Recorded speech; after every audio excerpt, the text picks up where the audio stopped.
हनुमान चालीसा का अद्भुत रहस्य, जिसे जान अकबर को भी झुकना पड़ा।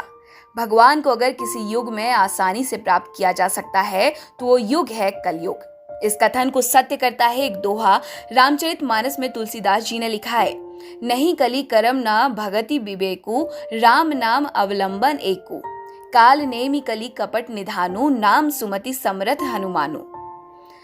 जिसका अर्थ है कलयुग में ना कर्म है, ना भक्ति है और ना ज्ञान ही है।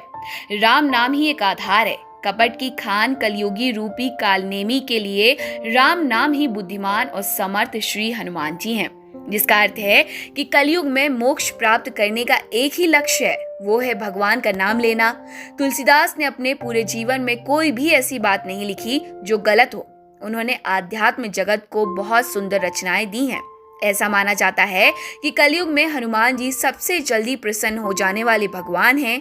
उन्होंने हनुमान जी की स्तुति में कई संरचनाएं लिखी हैं, जिनमें हनुमान बाहुक, हनुमानाष्टक और हनुमान चालीसा प्रमुख है। हनुमान चालीसा की रचना के पीछे एक बहुत ही रोचक कहानी है, जिसकी जानकारी शायद ही किसी को हो। आइए जानते हैं हनुमान चालीसा की रचना की कहानी। ये बात उस समय की है जब भारत पर मुगल सम्राट अकबर का राज्य था। सुबह का समय था। एक महिला ने पूजा से लौटते हुए तुलसीदास जी के पैर छुए। तुलसीदास जी ने नियमानुसार उसे सौभाग्यशाली होने का आशीर्वाद दिया। आशीर्वाद मिलते ही वो महिला फूट फूट कर रोने लगी और रोते हुए उसने बताया कि अभी अभी उसके पति की मृत्यु हो गई। इस बात का पता चलने पर भी तुलसीदास जी जरा भी विचलित नहीं हुए और वे अपने आशीर्वाद को लेकर पूरी तरह से आश्वस्त थे, क्योंकि उन्हें इस बात का ज्ञान भली भांति था कि भगवान राम बिगड़ी बात संभाल लेंगे और उनका आशीर्वाद खाली नहीं जाएगा। उन्होंने उस औरत सहित सभी को राम नाम का जाप करने को कहा। वहां उपस्थित सभी लोगों ने ऐसा ही किया और वो मरा हुआ व्यक्ति राम नाम के जाप आरंभ होते ही जीवित हो उठा।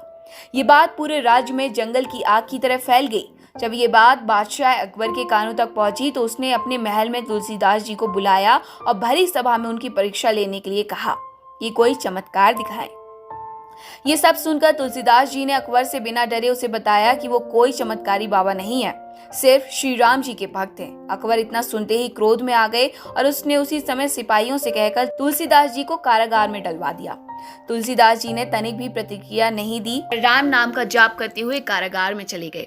उन्होंने कारागार में भी अपनी आस्था बनाए रखी और वहां रहकर ही हनुमान चालीसा की रचना की और लगातार 40 दिन तक उसका निरंतर पाठ किया। 40वें दिन एक चमत्कार हुआ। हजारों बंदरों ने एक साथ अकबर के राज्य पर हमला कर दिया। अचानक हुए इस हमले से सब अचंभित हो गए। अकबर को इसका कारण समझते देर न लगी। उसे भक्ति की महिमा समझ में आ गई। उसने उसी क्षण तुलसीदास जी से क्षमा मांगकर कारागार से मुक्त किया और आदर सहित उन्हें विदा किया। इतना ही नहीं, अकबर ने उस दिन के बाद तुलसीदास जी से जीवन भर मित्रता निभाई। इस तरह तुलसीदास जी ने एक व्यक्ति को कठिनाई की घड़ी से निकालने के लिए हनुमान चालीसा के रूप में एक ऐसा रास्ता दिया जिस पर चलकर हम किसी भी मंजिल को प्राप्त कर सकते हैं।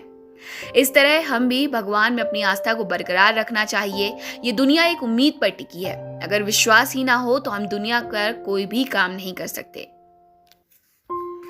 बिनु विश्वास भगति नहीं, तेहि बिनु द्रवहि न रामो, राम कृपा बिनु सपनेहु, जीव न लह विश्रामो। जिसका अर्थ है बिना विश्वास की भक्ति नहीं होती, भक्ति के बिना श्री राम जी पिघलते नहीं और श्री राम जी की कृपा के बिना जीव स्वप्न में भी शांति नहीं पाता। जय श्री राम, जय महावीर हनुमान। सब्सक्राइब करें हमारे चैनल देश ऑनलाइन पल्स ऑफ पीपल और बेल आइकन को क्लिक करना ना भूलें, ताकि आप अपडेट रहे हमारे नई वीडियो से।